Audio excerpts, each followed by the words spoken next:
Vous nous rejoignez pour cette édition d'actualité de la mi-journée. Madame, Messieurs, bienvenue au sommaire. Bwana Ali Samata de Mazembe, élu footballeur le mieux coté de l'Afrique pour la saison 2015. Et les tout-puissants Mazembe a raflé le prix meilleur club africain 2015. La remise des prix s'est déroulée lors de la cérémonie GLOCAF Award. Ouverture des enquêtes sur le lieutenant-colonel Tipi Joseph par l'auditorat militaire d'Eringeti. Des enquêtes qui ont provoqué des agitations dans les chefs de la population sur l'axe Ocha-Eringeti. Dans ce journal, vous suivrez Maître Omar Kavota, coordonnateur et directeur exécutif du Centre d'études pour la promotion de la paix. Et enfin, surcharge de poids, sortie de la piste. Voilà ce qui a occasionné il y a 20 ans, jour pour jour, le crash de l'Antonov 32 de la compagnie Air Excellence qui a raté son décollage. Un drame qui a fait plus de 300 morts et près de 500 blessés. Les victimes attendent jusqu'à ce jour leur indemnisation. Madame, Messieurs, bienvenue à tous. Le carnage sans précédent qui s'est produit le 8 janvier 1996 au marché Tipka à la suite d'un crash dans un Antonov est encore vivace dans la mémoire des Kinois. L'avion qui avait décollé de l'aéroport de Ndolo à plus ou moins 500 mètres du marché s'était écrasé sur la population présente. Les sinistrés avaient vu leur vie basculer il y a 20 ans déjà. Retour sur cette catastrophe avec Bibiche Kingombe. Il y a 20 ans, jour pour jour, que les Congolais se souviennent du crash de l'Antonov 32 de la compagnie aérienne Air Excellence. Un crash qui a fait plus de 300 morts et près de 500 blessés. Cette catastrophe de Kinshasa, la plus grande du continent africain, a laissé derrière elle des orphelins, des veufs, des veuves, des parents sans enfants, mais aussi des handicapés à vie. Ceux qui ont vécu ce cauchemar il y a 20 ans s'en souviennent comme si c'était hier. Ces victimes, abandonnées à leur triste sort, ont subi un traumatisme psychologique indélébile sur fond d'une misère affreuse consécutive. À cette tragédie, continuent à attendre leur indemnisation, ce qui leur permettra de sauver la vie de ceux qui sont restés encore malades et sans assistance. Tipka, ce n'est qu'un souvenir, un lointain souvenir peut-être, mais qui peut arriver à tout le monde. L'instabilité de l'électricité dans plusieurs communes de la ville de Kinshasa perturbe un bon nombre des Congolais. Cette situation devient de plus en plus récurrente et insupportable avec des coupures intempestives du courant électrique. Constat de Patricia Panzou. Kinshasa plongé de nouveau dans l'obscurité. Les coupures prolongées et récurrentes de l'énergie électrique troublent la quiétude des citoyens en ces débuts d'année. Même les quartiers jamais concernés par cette triste réalité ne sont pas exemptés. Du côté de la population, principale victime, c'est l'expression du ras-le-bol.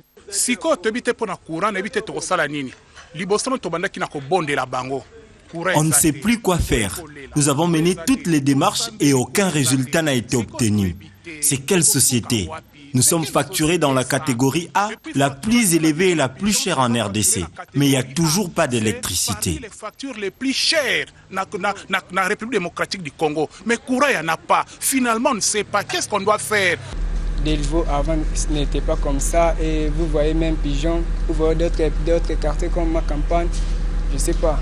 Tout Delvaux et tout Ngalema, comme je peux dire, tout Ngalema est sous l'obscurité. Je ne sais pas qu'est-ce qui est arrivé. Et tandis que nous avons le barrage Inga et Zongo, nous produisons du courant ici à notre pays. Malheureusement, les courants et d'autres pays en bénéficient. Nous-mêmes, les propriétaires, nous sommes sous l'obscurité et maintenant. Et demain, je dois aller à l'école. Et sous l'obscurité, comment je vais repasser ma chemise? L'énergie est un droit. Privé de cela, la vie tourne quasiment au ralenti. Nous passons des nuits sans courant. Les enfants qui vont à l'école, je ne sais pas. Donc tout se passe mal à cause du courant. Il y a même des dégâts qui se font par-ci par-là à cause du courant. Les Noirs ont envahi notre quartier. En plein 21e siècle aujourd'hui, sans courant, on est comme au village. Mais ici nous sommes en pleine ville. Nous sommes dans la pleine capitale en plus. Et manquer du courant toute la journée, toute la nuit, c'est vraiment un problème sérieux. Il faudrait dire qu'en plus des perturbations de ces derniers jours, le délestage est devenu monnaie courante. Ceci à cause de multiples pannes et de la vétusté de certains engins dans nos centrales électriques. Il faut dire que ces préoccupations sur la desserte en énergie électrique de la population ont dû trouver une réponse au cours du point de presse organisé par la SNEL qui évoque le déficit au niveau de la centrale d'Inga 2 et du groupe Zongo. La perte de 31 MW est justifiée par des pannes et de fragilité du réseau. Quelques heures après les perturbations de la desserte en énergie électrique dans les réseaux ouest et sud de la SNEL, le fournisseur de cette énergie sort de sa réserve. Cette situation concerne Kinshasa et les provinces du Congo central et de l'ex-Katanga, précise la SNEL à la presse. Ces perturbations font suite à des pannes intervenues dès le début de la semaine à Inga et Zongo. Des pannes à la base des blackouts que Kinshasa a connus le mardi 5 et le mercredi 6 janvier 2016 sur l'ensemble de son réseau. Il s'agit d'un déficit de 318 MW occasionné par l'arrêt simultané des deux groupes d'Inga 2 et d'un groupe de Zongo. Nous allons perdre donc une machine, c'est le G26, ce qui retire du réseau 150 MW. Les mêmes jours, un autre groupe va avoir des problèmes à Zongo, les groupes 4, et nous allons perdre 18 MW sur le réseau. Lorsque on va rétablir les réseaux, à 17h, eh bien, une panne va surgir sur le groupe G28. Lorsque on s'est rendu compte que le comportement du groupe n'était pas correct, on a dû arrêter cette machine. La succession des pannes, c'est le cas de l'évoquer. Le groupe 4 de la centrale Inga 2 est en réparation depuis le 18 novembre 2014. Et le groupe 6 de la même centrale était en arrêt de 12 jours pour travaux de remplacement de segments carbone du joint d'arbre turbine, pour ne citer que ceci. Un mal à prendre en patience car la SNEL dit contrôler la situation. Nos équipes sont à pied d'œuvre à Inga pour d'abord travailler sur les G26, remplacer les joints d'arbre. C'est des gros travaux mécaniques et en même temps travailler pour réparer les circuits d'excitation. Nous avons pris également des contacts avec les contractants, les partenaires qui sont en train de réhabiliter des groupes à Inga. Il y a une possibilité que nous puissions prendre des pièces prévues pour les groupes qui sont en réhabilitation pour pouvoir les placer sur ces groupes G26. Et donc 2016 va apporter des résultats significatifs. Des mesures d'exploitation spéciales sont déjà prises pour un délestage rotatif. La SNEL invite les gros consommateurs à travailler entre 6 et 17 heures afin de privilégier la desserte domestique pendant les heures nocturnes. Et en dépit de toutes ces difficultés, la Société nationale d'électricité dit ne pas baisser les bras pour résoudre ce déficit. Elle vient de remettre sur les réseaux le G28 avec 11 MW en observation à Inga 2.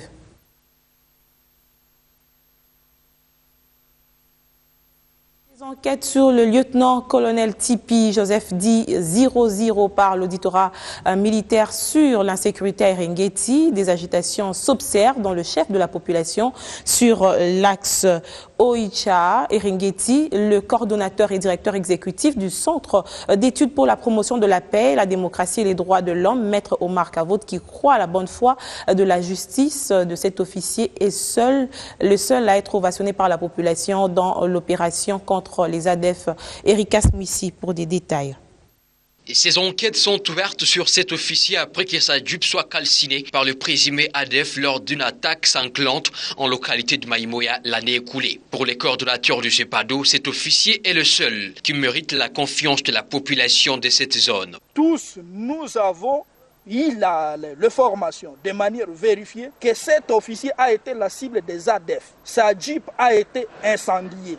Il a perdu des éléments de sa garde. Dieu l'a sauvé de justesse au cours de cette embuscade où, en dépit du fait que sa jeep a été incendiée par l'ennemi, il a tué et présenté à la presse 5 ADF à Maïmoy. Parce que ce ne soit pas ces messieurs qui complotent avec ses propres tueurs pour tuer avec la population. Il invite tout de même la justice militaire à tenir compte de la lamentation de la population en vue de ne pas perturber les opérations militaires en cours. Et en même temps, nous attirons l'attention de l'autorité judiciaire à considérer cette autre voix de la population pour que son enquête ne puisse pas aujourd'hui perturber l'action même de l'opération en cours et puisse entamer un mariage tissé entre la population et l'armée. Maître Markavota lance enfin un message d'apaisement à la population de Wicha et environ. Le CEPADO voudrait passer un message d'apaisement au sein des populations de Wicha, Eringeti, Maïmoya, qui estiment que finalement leur colonel, leur Moïse est en train d'être inquiété. Nous pensons que c'est normal l'ouverture des enquêtes. Ouvrir des enquêtes, ça ne signifie pas qu'on traite déjà quelqu'un de coupable. Avec l'ouverture de ces enquêtes à Béni, les avis des maires nuancés. On reste dans cette partie du pays pour parler de la situation sécuritaire. Toujours à Béni, 16 personnes massacrées et 9 blessés. C'est le bilan d'une incursion des combattants hutu-rwandais FDLR et leurs alliés hier à Mikiri en territoire de Lubero Nord Kivu. Cette montée d'insécurité à Béni suscite déjà des réactions au sein des forces armées de la République démocratique du Congo. La dernière en date est celle du porte-parole ad intérim de l'armée congolaise qui annonce le renforcement des dispositifs sécuritaire dans la zone. L'on écoute le lieutenant Mac Azukai. Dans la localité de Miriki, et ils ont tué 14 personnes. Nous avons également enregistré 9. Au moment où je vous parle, le commandant des opérations, le général des brigades Mbangu Machita Marcel, se trouve à Miriki pour essayer de voir comment la situation évolue. Vous savez que les FDLR sont accusés de collaborer avec la communauté Hutu qui habite la région, et aussi les Maï Maï sont soupçonnés de travailler, d'être en connivence avec la communauté Nandé. Et depuis un certain moment, les deux groupes armés, les deux groupes négatifs se disputent certaines localités. Créant ces représailles, la communauté Hutu s'est retranchée dans les installations de la MONUSCO. La localité de Miriki est sous contrôle des forces armées. Le commandement de l'opération Grand Nord prend au sérieux ce qui se passe là-bas. Nous n'allons pas dévoiler ce que nous sommes en train de faire sur le plan militaire, mais je pense que la population doit faire confiance aux forces armées et éviter de se livrer à des batailles fratricides. Ce n'est pas une très très bonne chose. Je pense que d'ici là, l'armée va mettre de l'ordre. Grogne sociale à Butembo, le corps médical et infirmier de la partie dite Grand Nord de la province du Nord Kivu ont décrété depuis hier une grève sèche dans toutes les structures sanitaires. En toile de fond, les infirmiers et les médecins s'insurgent contre le kidnapping du médecin traitant au centre de santé de référence de Mabingi dans la zone de santé de Kalunguta. Dr Kambale Pengeza Edgar, du centre de santé de référence Mambingi, à une quarantaine de kilomètres de Butembo au nord-ouest, a été pris en otage dans son champ mardi 5 janvier 2016. Tous les syndicats des infirmiers, des médecins ainsi que l'ordre des médecins viennent de décréter une grève sèche jusqu'à la libération de leurs collègues, entrevoyant les conséquences qui découleront. De cette grève, la coordination urbaine de la société civile de Butembo sollicite les médecins et les infirmiers de prévoir un service minimum dans les structures sanitaires. Edgar Mates, président AI de la société civile de Butembo. Oui, nous avons reçu ces messages comme un coup de foudre. C'est pourquoi nous demandons à ce que les services de sécurité s'impliquent de manière exemplaire pour que les médecins soient libérés. Toutefois, nous sollicitons les professionnels de la santé de mettre un peu d'eau dans leur vin, de sorte que pendant cette période, qu'ils puissent prévoir un service minimum pour gérer les cas qui puissent arriver dans des structures sanitaires afin que le pire ne puisse être observé du côté de la population. Il faut savoir que la grève s'étend sur les territoires de Lubero et Béni ainsi que les villes de Butembo et Béni. Patrick Kitema, Butembo, Biwan.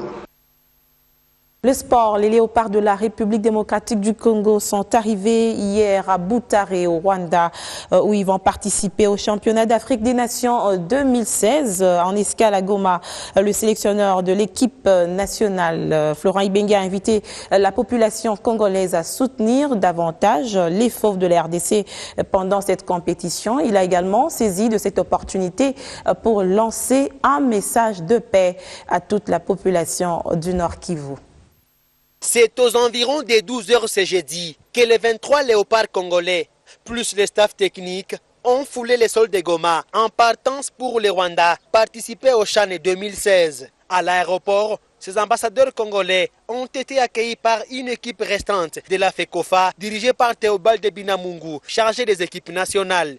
Devant la presse, optimiste, le coach Florent Ibenge appelle au soutien de la population congolaise. De la satisfaction de voir du monde nous accueillir. Donc merci beaucoup de l'accueil qui nous est fait. Et puis le message, c'est que le football, ça se joue avec son public. Et ici, on a la chance d'être à côté de la frontière. Et je dis au public congolais que s'ils sont avec nous pendant le stade, s'ils nous encouragent, on a beaucoup plus de chances de gagner que de faire match nul. Donc je les exhorte à venir nombreux nous encourager pour qu'on puisse aller de l'avant. Parce que ce n'est pas la victoire d'une seule personne, mais c'est la victoire de tout le pays. Ibenge n'a pas oublié de lancer un message à la population de Béni. Toute la République, quand il y a un blessé, quand il y a un mort quelque part, pas seulement qu'à Béni, partout, tout le monde est meurtri. Je vois qu'on est tous unis, ça ne peut pas faire plaisir. Donc on souhaite que ces histoires-là terminent parce que nous on fait du football et le football c'est la joie, c'est la fraternité, c'est l'amour. Et sur un terrain de football, même les balles perdues ne doivent pas faire de mort. Donc ça c'est une chose qu'on déplore totalement et on appelle chaque jour à ce que ça s'arrête. Les gens vivent ensemble, les gens vivent côte à côte, il n'y a aucune raison qu'il y ait des morts. Ces léopards congolais ont traversé la frontière congolo-rwandaise pour la ville de Gisenyi au Rwanda, où ils vont livrer le dimanche 10 janvier un match amical contre l'équipe nationale du Rwanda avant d'entamer le 17 janvier les hostilités du CHAN. Football toujours, je vous le disais à l'ouverture de cette édition, Bwana Ali Samanta, l'infra-national tanzanien du tout-puissant Mazembe, a été élu meilleur footballeur africain de l'année évoluant sur le continent lors de la cérémonie de GloCAF Awards. Le tout-puissant Mazembe a été sacré meilleur club africain de l'année 2015. Le palme du joueur africain de l'année revient au Gabonais Pierre-Emerick Aubameyang de Dortmund en Allemagne. Le prix du meilleur entraîneur revient au Français Hervé Renard, double champion de la CAN avec la Zambie en 2012 et la Côte d'Ivoire en 2015. Le basketball maintenant, la 5e journée au championnat de la Ligue provinciale de basketball de Kinshasa démarre ce vendredi avec les affiches Marché de la Liberté contre Jeunesse et Avenir, Kumba contre Delta. Plusieurs affiches sont programmées dans les deux versions masculines et féminines.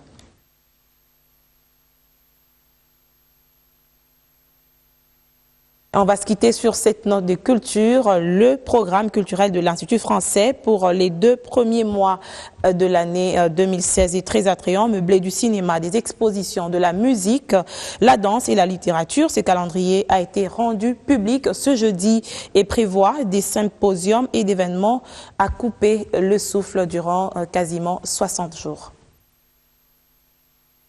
Cinéma, événements, expositions, musique, danse et littérature sont des activités à l'affiche du programme de l'Institut français Aldela Gombe, un cadre de rendez-vous culturel.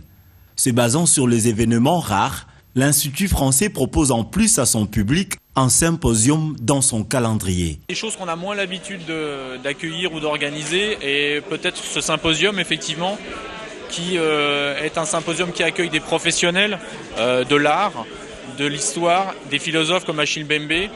C'est assez nouveau qu'on travaille sur ce type de débat, de conférences, débats, ateliers, en partenariat avec l'Académie des Beaux-Arts, avec la Wits-Université de Johannesburg, avec l'INA, avec une université à Sao Paulo et beaucoup de chercheurs de différents pays, y compris africains évidemment, mais également européens. Choisir un cadre d'échange culturel pour les professionnels des arts est bel et bien la quintessence de ces symposiums portant sur le média du passé, présent et futur, récit historique de l'art du XXe et XXIe siècle. Ces symposiums sont organisés en partenariat entre l'Académie des Beaux-Arts de Kinshasa et la Wit School of Art de l'Afrique du Sud et l'Université fédérale de Sao Paulo au Brésil. Le but, c'est de comparer nos méthodes d'enseignement, de s'enrichir mutuellement, de voir un peu sur le plan artistique, parce qu'il y aura des artistes congolais qui vont intervenir, qui vont projeter leurs réalisations. Un calendrier portant sur un contenu culturel qui promeut la culture congolaise et étrangère, mais aussi qui divertit la population de la RDC. Voilà, les amoureux de la culture, donc de quoi se divertir durant les 2 premiers mois de l'année 2016. Madame, Messieurs, merci de nous suivre sur BioOne Télévision et restez branchés pour nos éditions d'actualité.